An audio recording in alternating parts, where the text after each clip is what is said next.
네, 안녕하세요. 반갑습니다. 저는 감리교 신학대학교에서 예배학을 가르치고 있는 오석진이라고 합니다.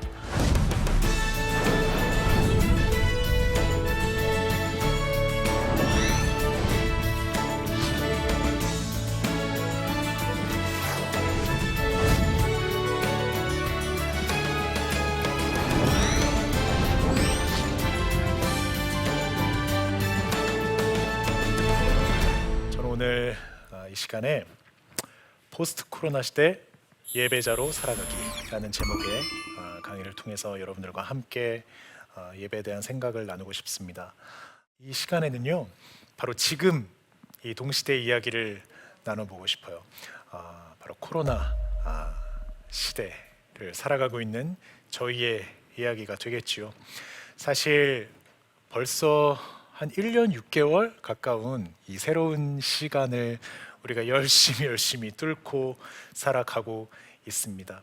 저는 그 코로나로 인하여서 우리의 사회, 정치, 경제 전반에 걸친 변화 속에서도 가장 큰 변화의 그 핵심에, 그 중심에 놓여져 있던 것이 종교, 그리고 우리 교회, 특별히 그 예배라는 것이 아닌가 싶습니다.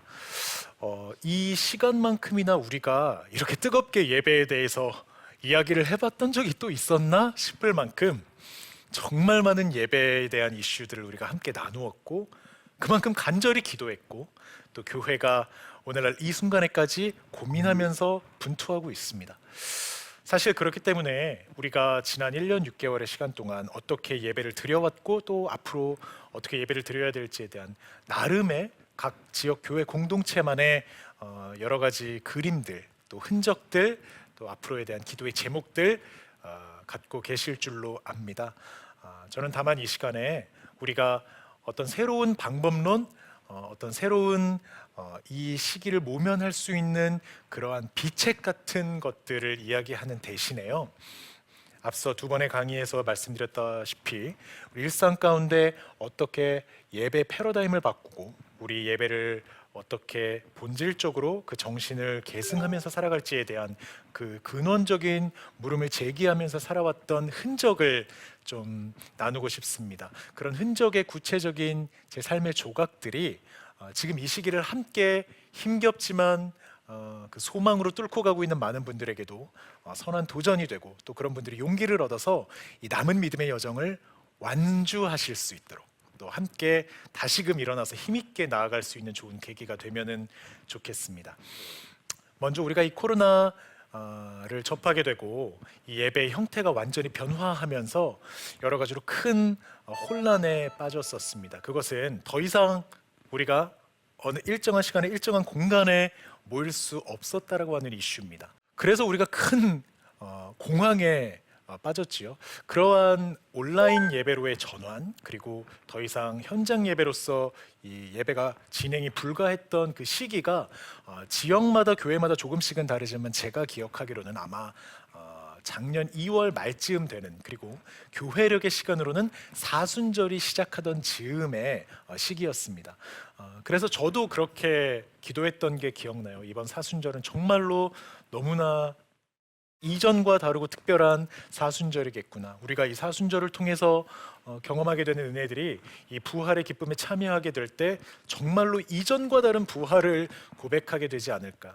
사실 그때까지만 해도 이러한 여파가 한두 달 정도면은 진정되지 않을까, 끝나지 않을까, 아마 여기 계신 분들도 그렇게 생각하셨을 텐데요. 우리의 바람대로 되지는 않았어요. 하지만 하나님께서 성실하게 그분의 계획대로 이끌고 계심은 믿고 있습니다. 다만 우리가 그 실수도 없고 실패도 없는 하나님께서 그간 말씀을 통해, 그리고 이 기독교의 역사 속에서 어떻게 이러한 것들을 치리하시고 다스려 오셨는지에 대한 그 경륜을 눈여겨볼 필요가 있다는 겁니다. 왜냐하면 지금의 우리가 이전처럼 돌아갈 수 없어, 이전처럼 할 수 없어 라고 하면서 그저 이 제자리에 앉아서 시간이 되돌아가기를, 그리고 예전으로 회복되기만을 한탄하면서 주저앉아 있는 것이 결코 하나님의 뜻이 아니기 때문이죠. 성경을 보니까 그리고 기독교의 역사를 보니까요, 이러했던 시간의 여러 흔적들을, 비슷했던 유형들을 우리가 찾아볼 수 있습니다. 하지만 무엇보다도 가장 우리가 이 시간에 힘을 받고 기준으로 붙잡을 수 있는 말씀은요, 아마도 이 마태복음 28장에 있는 우리가 소위 지상대명령이라고 하는 그 말씀이 아닐까 싶어요. 바로 이 유명한 말씀입니다. 그러므로 너희는 가서 모든 민족을 제자로 삼아 아버지와 아들과 성령의 이름으로 세례를 베풀고 내가 너희에게 분부한 모든 것을 가르쳐 지키게 하라. 볼지어다 내가 세상 끝날까지 너희와 항상 함께 있으리라 하시니라. 예수님이 떠나가시면서 언제나 우리와 임마누엘로 함께 하실 수 있는, 또 그분은 보이지 않지만 지금 제 마음 가운데, 여러분들의 삶 가운데, 어느 곳에서든 이 강의를 접하고 계신 분들의 모든 일상 가운데에도 편재하신 분이시죠. 그렇게 무소부재하신 하나님, 그분이요, 그분의 이름으로 두세 사람이 그 간절한 심령으로 모일 때에 그 자리에 함께 영으로 임하겠다. 그리고 그 주의 영이 임한 자리에 자유함이 있고 내가 그곳에서 그들과 더불어 함께 하겠노라. 세상 끝날까지 같이 있겠다. 오늘의 말씀을 통해서도 분명히 약속하셨다라는 겁니다. 그래서요, 우리는 특정 장소에 모여 있을 때만 그분을 예배할 수 있는 것이 아니라 철저하게 흩어져 있을 때도 예배할 수 있었습니다. 바로 성령이 임해서 여러 언어로, 방언을 통해서 다르지만 소통할 수 있고 다르지만 공유할 수 있는 그 구원의 길, 전도의 길, 선교의 길을 활짝 열어주신 그 하나님의 놀라운 역사가 있기 때문에 이 모든 것이 가능한 것입니다. 그래서 실제 지난 기독 역사 가운데에서요, 우리가 모이기에 힘써서 예배도 했지만 또한 디아스포라, 흩어지기에도 힘써서 그 흩어진 곳에서 다시금 미랄처럼 심기워지고 죽어지고 썩어져서 그곳에서 교회가 세워지고 그곳에서 성령의 역사가 나타났으며 다시금 그 자리를 떠나 새로운 지역으로 옮기시는 성령의 운행하심을 따라 우리가 그 믿음의 발걸음을 옮겼던 모든 역사 속에서 복음이 전해지고 교회가 세워졌던 것을 볼 수 있습니다. 비단 바로 이 코로나19와 같은 팬데믹 뿐만이 아니라요, 더 심한 그 중세의 유럽의 흑사병이 돌았을 때에, 또 여러 가지 역병으로 인하여서, 또 전쟁의 역사 속에서도요, 바로 이렇게 하나님의 복음은 쉼없이 끊임없이 한결같이 성실하게 일하고 있었다라는 것이지요. 사실 오늘날 우리가 영상을 통해서 이렇게 예배를 드리는 이 구조가 이 코로나 시기에 갑자기 하늘에서 떨어지고 갑자기 생겨난 그런 것은 아니었습니다. 우리가 여러 가지 그 기독교 방송국을 통해서 또 여러 가지 채널들을 통해서요, 어떤 교회들의 그 예배 영상들, 주일 예배 실황들, 설교 말씀들, 이런 것들을 끊임없이 공급받고 누려왔던 것이 사실입니다. 하지만 이 모든 교회가 그러지는 않았다라는 것이죠. 그런데 가장 우리가 힘겹게 뚫고 가야 했던 바로 그 쟁점은 뭐였냐면, 규모의 여부에 상관없이 이러한 시스템을 모든 교회 공동체가 구축해야만 했다라는 점입니다. 사실 저도 그래서 작년 초반에 제 주위에 계신 분들께 가장 많이 개인적으로 들었던 요청이 있었는데요, 당장 코로나 때문에 이번 주일에 우리가 모여서 예배를 드릴 수 없게 되니까 우리의 예배를 어떤 온라인의 이 플랫폼을 통해서 송출을 하기 위한 그 기반을 급하게 마련하셔야 됐다는 거예요. 그런데 그 채널을 생성하려면 최소한의 구독자의 숫자도 필요하고 최소한의 구독 신청도 필요하고 이런 것들이 있어서 그런 것들을 좀 도와달라, 이런 요청들도 굉장히 많았다라는 겁니다. 제가 섬기고 있는 교회도 마찬가지였어요. 그런데 여러분 한번 생각해 보십시오. 모든 교회가 똑같이 그렇게 방송을 해야 되고 영상을 송출해야 되고 온라인으로 예배를 해야 될까요? 꼭 그렇지만은 않은 것 같아요. 저희 교회 같은 경우도 그랬었습니다. 규모적으로 작은 소규모의 그룹들이요, 소규모의 교회들이요, 그리고 예를 들어 장애인분들이 많이 계시거나 생활적으로 또 여러 가지 조건적으로 넉넉지 못하셔서 우리가 그냥 손쉽게 주머니에서 꺼낼 수 있는 이런 휴대폰 같은 그 기자재들조차 마련하는 것이 어려우신 분들, 또 그런 것들을 접근해서 이 컨텐츠들을 보시기에는 연로하신 많은 장년층들, 그런 분들이 절대 다수인 교회 공동체에서는요, 이러한 것들이 정말로 큰 도전이자 뛰어넘어야 되는 어떤 장벽같이 느껴지셨을 거예요. 여러 가지 다채로운 경험들이 있고 또 다양한 경우들이 있습니다. 그렇기 때문에 가장 중요한 것은 지금 우리 교회 공동체가 가장 행복하게, 그리고 가장 모두가 더불어서 선하게 예배 드릴 수 있는 그 지점이 어디에 놓여져 있는가? 그 방법이 무엇인가? 이것을 함께 교회가 고민하고 함께 그 결론에 도달해야 되는 이러한 구조를, 이 저변을 확산시킬 필요가 있다는 것입니다. 저희 교회를 좀 말씀드리고 싶은데요. 저희 교회는 성남에 위치한 샬롬 교회라고 하는 규모적으로 아주 작은 공동체입니다. 저희 교회 많은 분들은 사실 굉장히 생활이 어려우신 분들이 계시기도 하고 또 장애를 갖고 계신 분들이 계시기도 합니다. 감사하게도 저희는요, 일찍이 이 코로나 시기 이전에 어쩌면은 이러한 시기를 준비하는 예배를, 그 사역을 하나님께서 살아가게 하셨어요. 저희는 그걸 샬롬 센터 선교 사역이라고 부르는데요. 실제 저희 교회가 위치한 성남시 수정구 지역에 그 당시까지만 하더라도요, 집 밖에 출입이 불가한 1, 2급 중증 장애우분들이 800명 이상이나 거주하고 계시다라는 사실을 알게 되었습니다.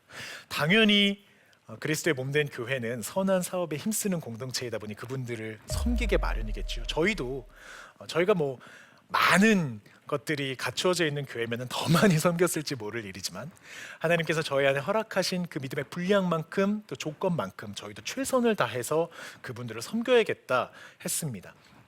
그런데요, 정작 저희들이 그분들의 삶 가운데 접근해서 그분들의 소리에 귀 기울였을 때 새로운 것들을 알게 되었습니다. 그건 뭐냐면 그분들이 진짜로 필요로 하는 것이 무엇인가? 저는 그냥 쌀을 보내드리면은 그게 그분들을 돕는 일이라고 생각했습니다. 하지만 제가 직접 방문해서 만나 뵙게 된 많은 분들은요, 독거의 형태로 혼자서 생활하고 계시는 그 장애인 분들이 여러 가지 정부의 도움의 구조로 인해서 끼니를 해결하실 수도 있고 또 이러한 보조적인 도움을 받게 되시는 경우들도 있다는 거예요. 나중에 연말이 되면 그 창고에 쌓여져 있는 쌀을 해결하지조차 못해서 그것들을 해결하는 것이 저희의 하나의 큰 사역이기도 했습니다. 그러면은 정작 그분들이 진짜로 필요로 하는 것은 무엇인가? 그 소리에 귀 기울이기 시작했죠. 그리고 그것이 다름 아닌 예배를 통한 예수의 생명이라는 것을 알게 되었습니다. 다른 것 다 괜찮으니 와서 예배 드려주세요. 놀라운 사실은 그때까지만 해도 우리가 사실 걸어서 예배당 가서 주일에 예배하는 것, 저 같은 사람에게는 눈 깜빡거리고 숨 쉬는 것만큼이나 아무렇지 않은 일이었습니다.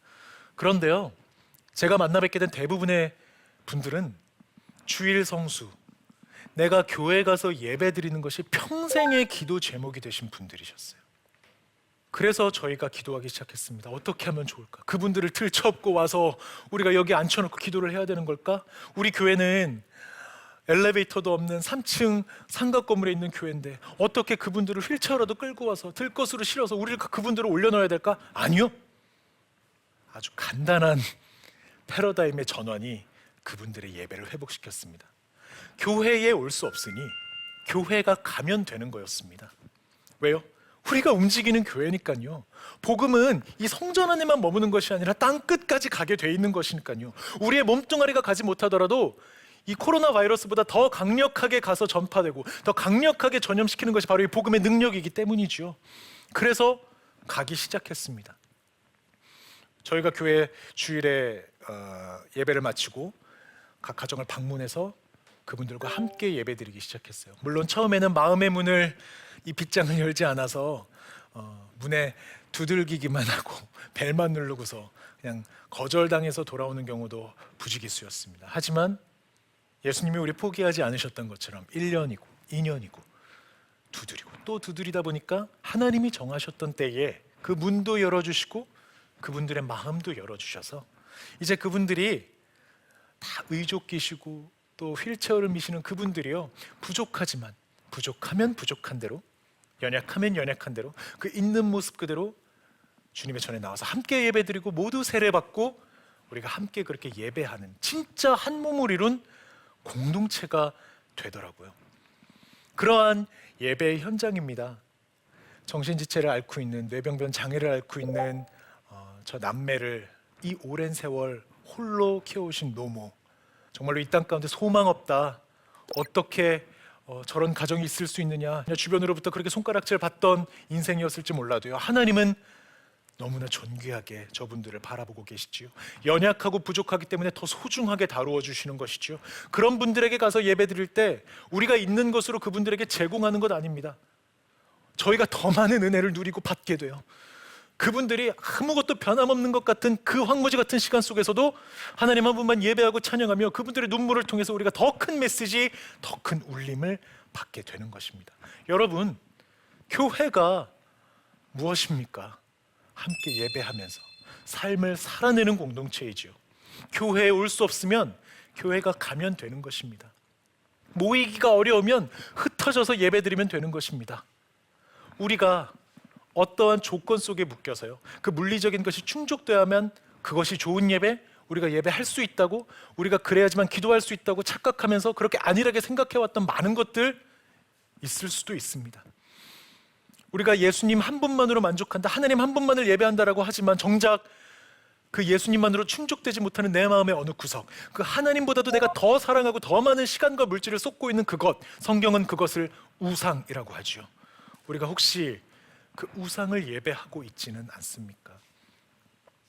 모이기도 하지만 흩어지기도 하는 교회, 바로 이 코로나 시기에 우리가 모일 수 없다면 더 열심히 흩어지고 그 열심히 흩어진 곳에서 더 주님의 교회로 살아가서 움직이는 교회, 그 주님의 그리스도의 향기요, 그리스도의 편지가 되어서 그분의 메신저로서 이 땅 구석구석 가운데 복음을 힘있게 전하고 하나님의 나라를 세워가시는 여러분들이 되시면 참 좋겠습니다. 뿐만 아닙니다. 바로 이 시기에 우리에게 주시는 또 굉장한 그 교훈이 있죠. 바로 하나 되게 하신 것을 힘써 지켜가는 시간입니다. 에베소서 4장 3절의 말씀을 보니까요, 평안에 매는 줄로 성령이 하나 되게 하신 것을 힘써 지키라, 힘써 지키라 말씀하십니다. 하나 되는 일은 보통 힘든 일이 아닙니다. 결혼을 하신 분들은 공감을 하실 텐데요, 아이를 키워보시는 분들은 크게 끄덕이실 텐데요, 정말로 하나 되는 것 너무너무 어려운 일입니다.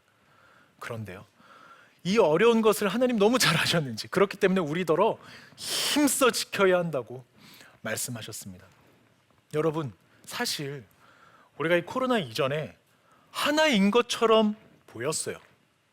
하지만 우리가 이런 시기에 한 번쯤 이렇게 쉬어가는 쉼표를 찍으면서 스스로 돌이키면서 생각해 보는 겁니다. 진짜 우리가 하나였는가? 우리 교회 하나였는가? 우리 가정 하나였는가? 예를 들면 엄마, 아빠, 그리고 두 자녀라고 제가 하나의 가정의 형태를 가정해 보겠습니다. 교회에 갑니다. 그럼 주일에 도착하게 돼서 예배 잘 드려 안녕 하고서 각자의 부서로 흩어지겠지요. 각자의 메시지를 듣습니다. 각자의 찬양을 부릅니다. 그렇게 예배를 드리고 엄마, 아빠 주차장에서 차 빼가지고 빨리 교회 가야 집으로 돌아가야 되는 시간에 맞춰서 공과 공부를 금방 끝낸 아이들이 돌아와서 차에 타고 집까지 돌아오는 동안에 여러분 어떤 대화를 하셨어요? 오늘 들은 메시지에 대해서 어떤 은혜를 나누셨어요?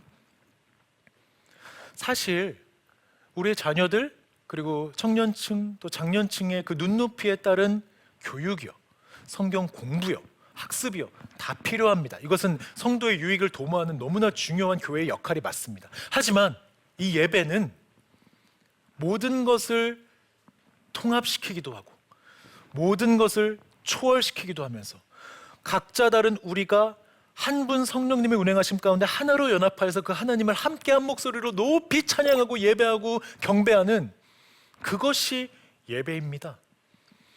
그럼에도 불구하고 어쩌면 그 필요에 따른 학습과 교육, 눈높이, 그 이해도라는 차원에서 우리가 너무나 많은 분열을 일삼고 있지는 않았는지 이 시기에 우리가 한번 생각해 보는 겁니다.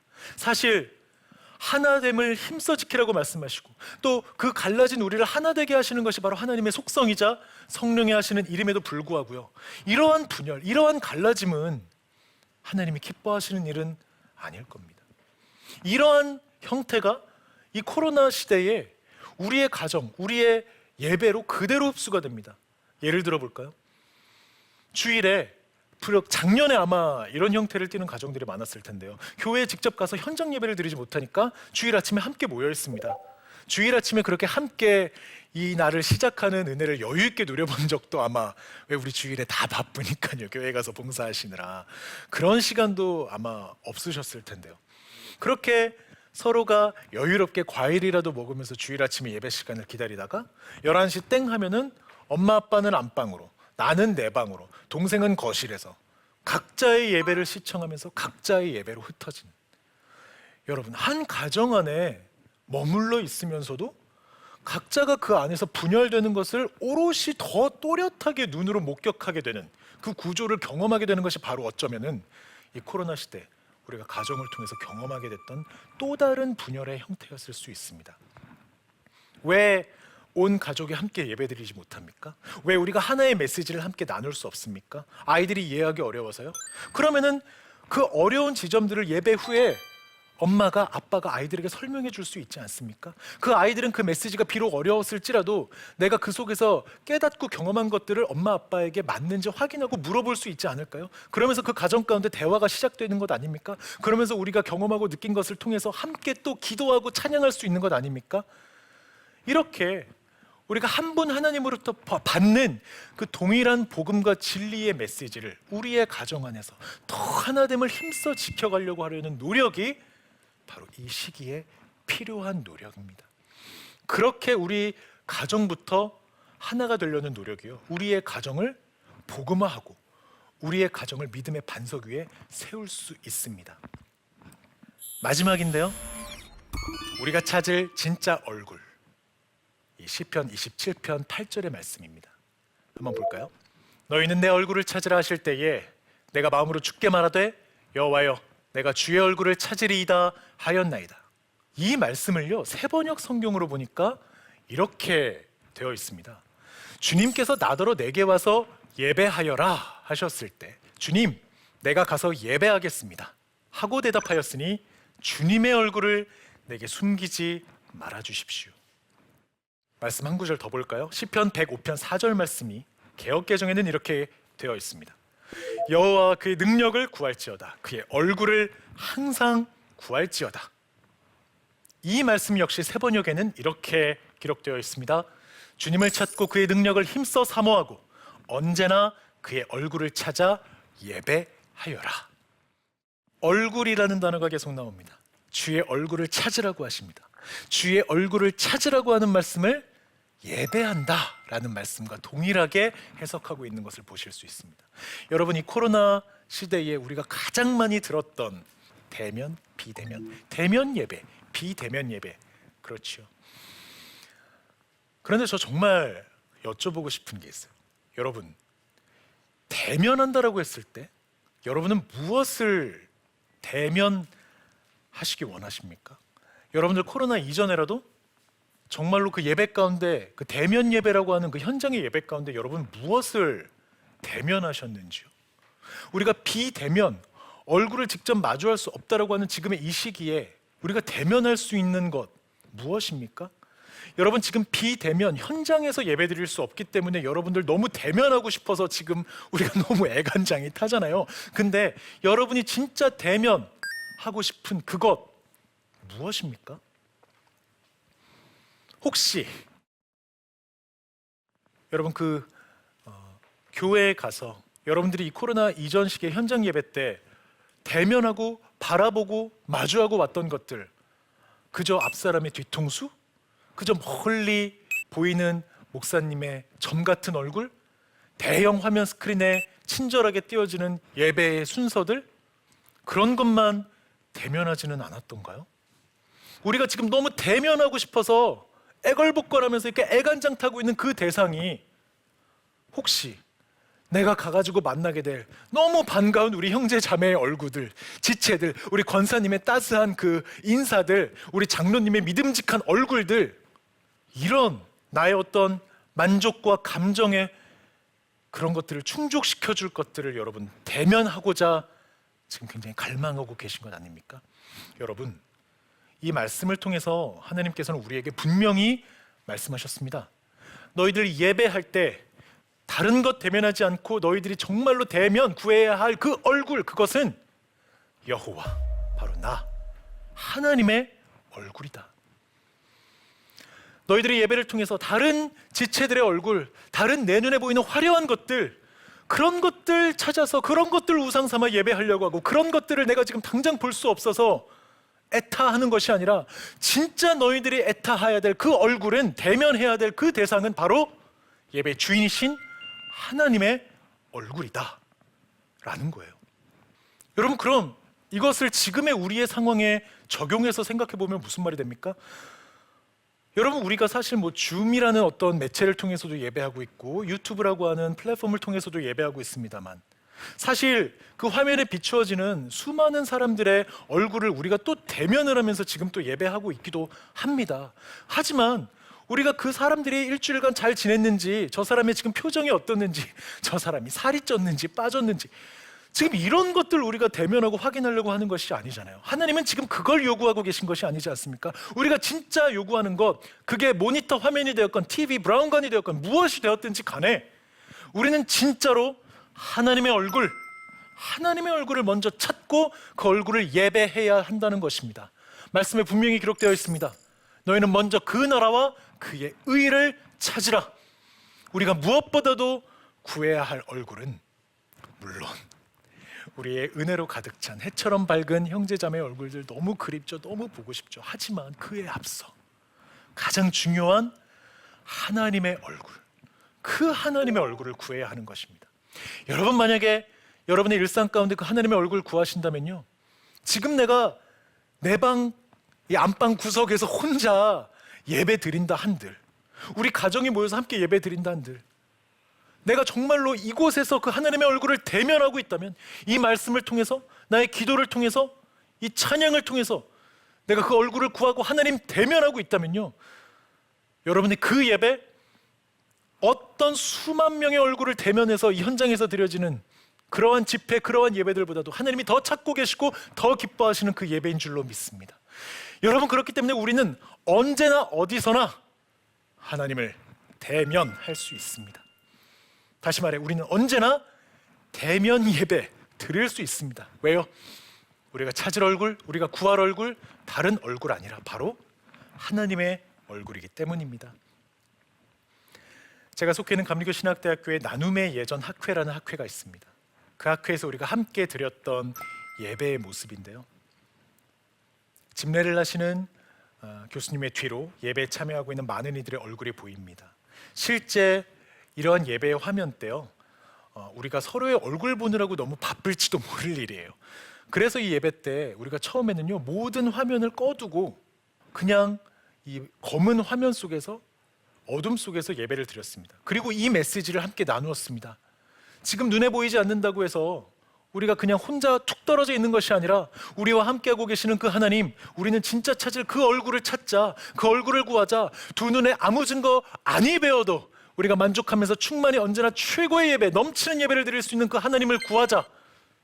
이 메시지를 함께 나누고 나중에 화면을 켜서 우리가 함께 서로의 그 은혜로 빛나는 얼굴을 확인하게 되었을 때, 서로의 형상 속에서, 모습 속에서 발견하게 되는 그 하나님의 아름다움, 천사 같은 눈빛, 은혜로 가득 찬 그 고백, 우리가 하나님의 형상으로 만들어졌기 때문에 이 지체의 모습 속에서 발견하게 될 그 얼굴도 곧 하나님의 얼굴인 것이죠. 여러분, 바로 우리가 멀리 있어도, 홀로 예배를 드리는 것 같아도 언제나 충만히 넘치는 그 예배를 하나님께 올려드릴 수 있는 비밀이 바로 여기에 있습니다. 우리가 진정 찾을 얼굴이 하나님의 얼굴이요, 그 하나님을 날마다 대면해서 예배를 드려야 한다는 것이죠.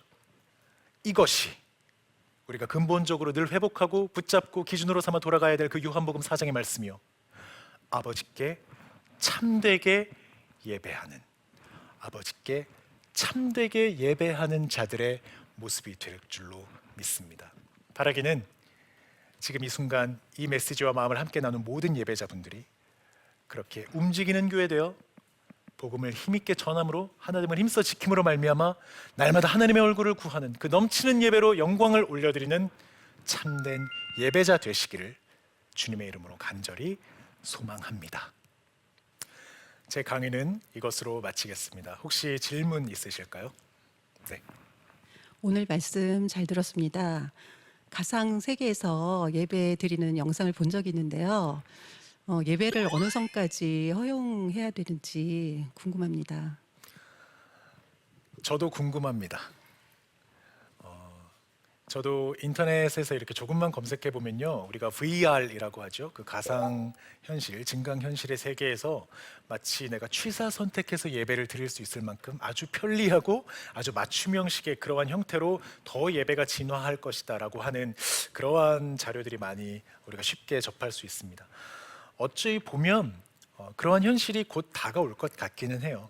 그리고 지금 우리가 준비되어 있지 못한 상태에서 너무나 급작스럽게 이렇게 코로나라고 하는 바이러스를 통해서 맞이하게 된 오늘날의 이 온라인 예배, 또 이렇게 비대면 예배의 형태이기는 하지만, 어찌 보면 이러한 시간은, 이러한 시대는 향후 몇 년 후에 우리가 맞이하게 될 또 다른 하나의 형태의 모습이었다. 다만 그것이 굉장히 빠르게 왔을 뿐이다라고 많은 전문가들이 또한 입을 모아 얘기하고 있습니다. 그러한 증강현실과 가상현실에서의 예배도 마찬가지일 겁니다. 가장 중요한 것은 제가 오늘의 강의를 통해서, 그리고 지난 두 차례의 강의를 통해서도 계속 말씀드렸다시피 이러한 변화는 더 무궁무진할 겁니다. 네. 그리고 더 대안적이고 더 엄청난, 상상조차 못했던 새로운 예배들이 정말로 쏟아져 나올 겁니다. 그러한 수없이 많은 대안의 대안을 거듭하는 홍수 속에서 우리가 결코 변하지 말아야 될 그 진리를 얼마만큼 지키고 붙들고 수호하고 있는지, 그리고 그럼에도 불구하고 이러한 수없이 쏟아져 나오고 있는 새로운 방법론들이 우리의 공동체에서 어떻게 어느 선까지 접목되고 적용하고 수용할 수 있을지, 이 부분을 계속적으로 함께 소통하고 고민하는 것이 중요합니다. 왜냐하면 이 교회 공동체마다의 이해도가 다 다르기 때문입니다. 신앙의 성숙도가 다르고 영적인 근육이 다 다르기 때문입니다. 그래서 각자의 교회가 수용할 수 있는 복, 다시 말해 모든 우리 교회의 몸된 지체들, 한 몸을 이룬 공동체의 이 회중이, 예배자들이 어느 누구도 결핍되거나 누락되지 않고 예외 없이 모두가 함께 행복하게 예배 드릴 수 있는 바로 그 지점이, 그 소위 마지노선이 바로 그 교회가 수용할 수 있는 지점, 그 해답의 지점이 되지 않을까. 그 열쇠는 그렇기 때문에 결국 교회가 갖고 있습니다. 그리고 이 교회의 니즈, 필요의 목소리에 날마다 귀를 기울여야 되고, 서로가 어떻게 이것들에 대해서 생각하고 수용할 수 있는지, 어느 지점에 와 있는지에 대한 계속적인 소통과 대화가 이루어지게 되면 아무리 많은 것들이 범람하고 아무리 많은 것들이 쏟아진다고 하더라도 결국 우리가 소중히 지켜가야 될 이 기독의 정신과 유산을 우리 공동체의 아름다운 그릇 속에 잘 담아서 탈나지 않게 잘 소화시켜서 건강하게 적용해 갈 수 있을 거라고 생각합니다. 오랜 시간 경청해 주셔서 진심으로 감사합니다.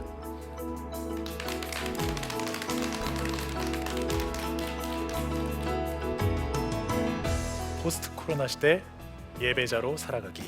먼저 우리가 이 코로나를 접하게 되고 우리는 특정 장소에 모여 있을 때만 그분을 예배할 수 있는 것이 아니라 철저하게 흩어져 있을 때도 예배할 수 있었습니다. 바로 이 코로나19와 같은 팬데믹 뿐만이 아니라요, 더 심한 그 중세의 유럽의 흑사병이 돌았을 때, 또 전쟁의 역사 속에서도요, 바로 이렇게 하나님의 복음은 쉼없이 끊임없이 한결같이 일하고 있었다라는 것이지요. 이 코로나19 팬데믹, 모든 것이 멈춰있고 정지해 있는 것 같은 위기의 순간을 위장된 축복의 기회로 삼아 우리 한 사람 한 사람이 움직이는 교회가 되어서 모이기에 힘썼던 그 시절만큼이나 흩어지기에 힘써서 주님의 교회로 살아갈 때 다른 얼굴 아니라 예배 주인 되시는 하나님의 얼굴을 구하는 예배자, 이것이 이 코로나19 시대 진정 하나님께서 우리에게 요구하고 계시고 바라고 계시는 그분의 마음, 그분의 메시지인 줄로 믿습니다.